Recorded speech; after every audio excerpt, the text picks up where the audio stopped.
वकील कड़वी महासाथी श्री किरण जी महाराज थाना 8 के चरणों में वंदना नमस्कार करते हुए आपके शरीर की सुसादा पूछते हैं एवं आपके स्वास्थ्य की मंगल कामना करते हैं। यहाँ उपस्थित सभी को सादर जय श्रीन्द्र। श्रमण संस्कृति मंच की आज की हमारी ये प्रस्तुति हमारे परमाधिराज परियोजना पर आधारित है। हम सभी ने पिछले कुछ दिनों में गुरनीत जी के पवित्र मुखारबिंद से जम्बू कुमार के जीवन के बारे में सुना और जाना, और आज हम उनके जीवन को दिखाने का प्रयास कर रहे हैं। इस नाटिका को दिखाने की प्रेरणा हमें गुरनी मैया श्री किरण जी महाराज साहब जी ने ही दी है और उनकी ही गाइडेंस में हमने यह नाटिका लिखी है। तो आइए देखते हैं जम्बू कुमार कैसे बने आर्य जम्बू स्वामी। महावीर स्वामी जी के केवली पर्याय का 14वां वर्ष चल रहा था। उस समय भगवान ग्रामानुग्राम विहार करते हुए अनेक भव्य आत्माओं का कल्याण करते हुए राजगृह नगरी में कुंजशील उद्यान में पधारे। सभी जन देशना सुनने के लिए उमड़ने लगते हैं। राजा श्रेणी भी दर्शन हेतु वहां गए। तभी वहां अत्यधिक तेजस्वी कांति वाला देव प्रकट हुआ। प्रभु महावीर को शीश झुकाकर वंदना की और प्रश्न किया, प्रभु आप तो सर्वज्ञ हैं, कृपया मुझे बताएं कि इस देश पे मेरी और कितनी आयु शेष है। 7 वर्ष। उत्तर पाकर देव भगवान को वंदना कर चला जाता है। शिष्य देव राजा श्रेणी को जिज्ञासा हुई और प्रभु महावीर से पूछा, ये कांति में देव कौन है और इनका जन्म 7 दिन बाद कहाँ होगा? ये विद्युत माली देव 7 दिन बाद विद्युत मालिका जी राजगृह में से ऋषभदत्त और उनकी पत्नी धारिणी के घर पुत्र रूप में जन्म लेंगे। ये जी अवसरपनी काल का अंतिम केवली होगा। भगवान द्वारा अपने प्रश्न का उत्तर पाकर राजा सैनिक संतुष्ट हुए और भगवान को वंदना कर अपने महल की ओर चले गए। भगवान की वाणी के अनुसार 7 दिन बाद विद्युत माली देव का जीव सेठ ऋषभदत्त की पत्नी धारिणी माता के घर में आया, जिसके फलस्वरूप माता धारिणी ने शुभ मंगल स्वप्न देखे। पहला जम्बू वृक्ष, दूसरा धूम रहित अग्नि, तीसरा हरा भरा दान का खेत, चौथा पदम से सुशोभित सरोवर, 5वां तरंग सहित समुद्र। सुबह होते ही धारिणी अपने स्वप्नों के बारे में सेठ ऋषभदत्त को बताती है। ये सुनकर सेठ बहुत ही प्रसन्न हो जाते हैं और पत्नी धारिणी को लेकर गुरु दर्शन को चले जाते हैं। अब पति पत्नी का समय धार्मिक कार्यों में बीतने लगा। समय आने पर माता धारिणी ने एक कांति में पुत्र रत्न को जन्म दिया। माता के द्वारा देखे गए जम्बू वृक्ष के स्वप्न के कारण बालक का नाम जम्बू कुमार रखा गया। माता पिता जम्बू कुमार को लाड लड़ाते। मेरे दिल की धड़कन है लाडला मेरा, मेरे दिल की धड़कन है लाडला मेरा, मेरी आँखों का तारा लाडला मेरा, मेरी आँखों का तारा लाडला मेरा। इस प्रकार बालक जम्बू कुमार लाड प्यार में बड़ा होने लगा। बालक बहुत ही बुद्धिमान, रूपवान और संस्कारी था। 7 वर्ष की आयु में विद्या अध्ययन के लिए उसे भेज दिया गया। जब वह लौटा तो यौवन में प्रवेश कर चुका था। अब माता पिता ने उनके विवाह संस्कार देने का निश्चय किया।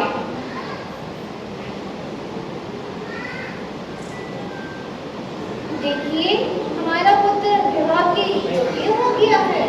हाँ हाँ धरनी, बिल्कुल ठीक कह रही हो। और 8 संस्कारी कन्याओं के साथ उनका विवाह पक्का हो गया।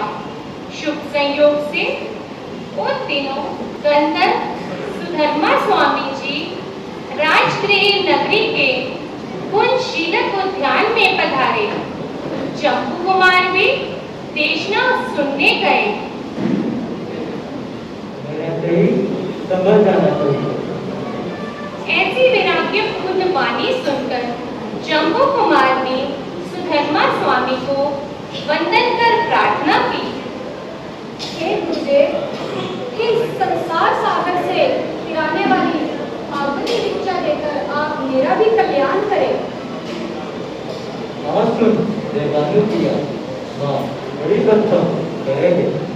अर्थात जैसा तुम्हें दुख हो वैसा ही करो, परंतु धर्म कार्य में विलंब मत करो। गुरुदेव के वचन सुनकर जम्बू कुमार माता पिता से दीक्षा की आज्ञा लेने के लिए नगर की तरफ आ रहे थे। उसी समय सहसा एक लोहे का भारी गोला उनके समीप आ गिरा। जम्बू कुमार पल बच गए और विचार करने लगे। अरे, अगर ये गोला मेरे पे गिर जाता, मैं तो बिना व्रत ग्रहण किए ही काल का ग्रास कर जाता। नहीं, मैं व्रत ग्रहण किए बिना मरना नहीं चाहता। गुरुदेव ने सही कहा था, मृत्यु का कोई भरोसा नहीं है। इसीलिए मैं अभी जाकर गुरुदेव से आजीवन ब्रह्मचर्य का नियम ग्रहण करूंगा। इस प्रकार जम्बू कुमार आजीवन ब्रह्मचर्य का व्रत धारण कर माता पिता के पास पहुंच जाते हैं और दीक्षा की आज्ञा मांगते हैं। माताजी, पिताजी, मैं दीक्षा ग्रहण करना चाहता हूँ। आप दोनों मुझे आज्ञा दीजिए। क्या कहा तुमने? पुत्र, ऐसा क्यों कह रहे हो? क्या मुझसे कोई भूल भी है? नहीं माताजी। पुत्र, तुम्हारे विवाह की तैयारियां चल रही हैं और तुम वैराग्य की बात कर रहे हो? जी पिताजी। पुत्र, देख, सताना छोड़ और ये बातें बंद कर। मैं तुम्हारे बिना कैसे जीऊंगी? माताजी, आप मुझे इस संसार के मोह में मत फंसाएं। मैंने पक्का संकल्प ले लिया है। पुत्र, संयम का मार्ग तलवार की धार की तरह है। तुम इस मार्ग पर कैसे चल पाओगे? पिताजी, मैंने इस जन्म मरण के चक्र से मुक्ति पानी है, क्योंकि संयम का मार्ग ही श्रेष्ठ मार्ग है। जम्बू कुमार को मनाकर थक चुके माता पिता यह विचार करते हैं कि किसी तरह से इसका विवाह हो जाए। विवाह के बाद तो यह दीक्षा का ख्याल स्वतः ही अपने मन से निकाल देगा और वह जम्बू कुमार को कहते हैं, चलो ठीक है, हम तुम्हारी बात मान लेते हैं, परंतु तुम्हें भी हमारी एक बात माननी होगी। जिन 8 कन्याओं से तुम्हारा विवाह तय हुआ है, उन्हें हम क्या उत्तर देंगे? पहले तुम विवाह कर लो, फिर हम तुम्हें नहीं रोकेंगे। ठीक है पिताजी, मैं आपकी बात मान लेता हूँ, परंतु मैं विवाह के अगले दिन ही दीक्षा अंगीकार करूँगा। आप उन 8 कन्याओं को मेरा ये संदेश भिजवा दीजिए कि मैं विवाह के अगले दिन ही दीक्षा ग्रहण करूँगा। अगर वे फिर भी मुझसे विवाह करना चाहती हैं, तो मैं अवश्य करूँगा। माता पिता विचार करते हैं। एक बार जो विवाह के बंधन में बन जाता है, वह उस बंधन से निकल नहीं पाता। 8 हार्ट आपके मोह में पड़कर जम्मू का वैराग्य अपने आप ही उतर जाएगा। आठों कन्याओं को संदेश भिजवा दिया जाता है। वहां से स्वीकृति मिलने पर जम्बू कुमार का विवाह आठों कन्याओं के साथ धूमधाम से कर दिया जाता है। खबर वहां के माने हुए चोर प्रभव के कानों में पहुंचती है और वह दहेज में आया हुआ धन चोरी करने के लिए अपने शिष्यों के साथ घर में घुस जाता है। उधर जम्बू कुमार और उनकी आठों पत्नियां शयन कक्ष में है। आठों कन्याओं को पहले से ही पता है कि जम्बू कुमार कल सुबह होते ही दीक्षा ग्रहण करेंगे, इसलिए सभी उन्हें मनाने का हर संभव प्रयत्न करती है। इधर चोर चोरी करना शुरू कर देते हैं और सारा धन कीमती वस्तु अपनी पोटलियों में भर लेते हैं। जैसे ही वे जाने लगते हैं, अरे अरे मेरे पैरों को क्या हुआ? हमारे की जमीन में दस्ते ही जा रहे हैं। अरे तुम्हारे तो सिर्फ पैर धंस रहे हैं, मेरे तो हाथ भी नहीं हिल रहे। क्या हो रहा है तुमको? सरकार देखिए हमारे पैर जमीन पर चिपक गए हैं। हाँ सरकार। अच्छा, मैं अभी आके देखता हूँ क्या हुआ। अरे मेरे पैर भी नहीं हिल रहे हैं, ये कैसे हो सकता है? लगता है यहाँ पर कोई है जिसके पास मेरी विद्या से भी बड़ी विद्या है। इतने में प्रभव के कानों में कुछ आवाजें पड़ी। जैसे ही प्रभव का ध्यान उस ओर गया, उसके पांव स्वयं ही धरती से छूट गए और वह उस ओर बढ़ने लगा जहां से आवाजें आ रही थी। अरे यहाँ तो वैराग्य की बातें हो रही हैं। आज ही तो विवाह हुआ है और आज ही दीक्षा की बातें। प्रभव कक्ष के बाहर खड़ा होकर उनका वार्तालाप सुनने लगा। अभी तो आप नवयुवक हैं, पूर्व में कई तीर्थंकरों ने गृहस्थी जीवन निकालकर फिर दीक्षा ली थी। क्या उन्हें मुक्ति नहीं मिली? नाथ, आप में अभी भी दीक्षा के भाव क्यों उत्पन्न हो गए हैं? क्या आप कुछ समय पश्चात दीक्षा ग्रहण नहीं कर सकते? आपके पास धन, दौलत, ऐश्वर्य सब कुछ है, तो आपने ये मन क्यों बनाया? प्राणनाथ, आप मेरे प्राण हो, कृपया हमें छोड़कर मत जाएं। स्वामी, हम आपके बिना कैसे रह पाएंगे? क्या आप संयम धारण करके सचमुच में हमारे प्राण लेना चाहते हैं? क्या ये हिंसा नहीं? आप जैसे समझदार और संस्कारी व्यक्ति को क्या ऐसा करना उचित लगता है? क्या किसी का मन दुखाकर दीक्षा लेना सही है? परंतु इस जीवन के मन को समझो, यह जीवन क्षणभंगुर है, पानी का एक बुलबुला है, ना जाने कब टूट जाए। इसीलिए समय रहते सबको सफल जाना चाहिए, ताकि बड़े यत्नों से मिला तुम्हें ये मनुष्य को इस संसार सागर से पार करा सके। यह धन, दौलत, ऐश्वर्य तुम्हारे पास सदा रहने वाला नहीं है, क्योंकि मुक्ति का मार्ग ही श्रेष्ठ मार्ग है और उसे पाने का सभी प्रयत्न करें। ये सारी वार्तालाप प्रभव चोर सुन रहा था। जम्बू कुमार के संसार से गिराने वाले शब्द सुनकर प्रभव के मन में वैराग्य जाग गया और जम्बू कुमार के चरणों में गिर गया। मुझे माफ करें मान्यवर, मुझे क्षमा करें। अरे भाई, तुम कौन हो? यहाँ क्या कर रहे हो और मुझसे क्षमा क्यों मांग रहे हो? मैं यहाँ का माना हुआ चोर प्रभव हूँ। आपके विवाह में आई हुई धन संपत्ति को लूटने अपने चोर शिष्यों के साथ आया था, इसीलिए इस कुकृत्य के लिए आपसे क्षमा मांगता हूँ। परंतु जब आप अपनी पत्नियों को भोग दे रहे थे, वह सुनकर मेरे मन में भी वैराग्य की भावना जाग उठी। अब मैं भी आपके साथ दीक्षा ग्रहण करना चाहता हूँ।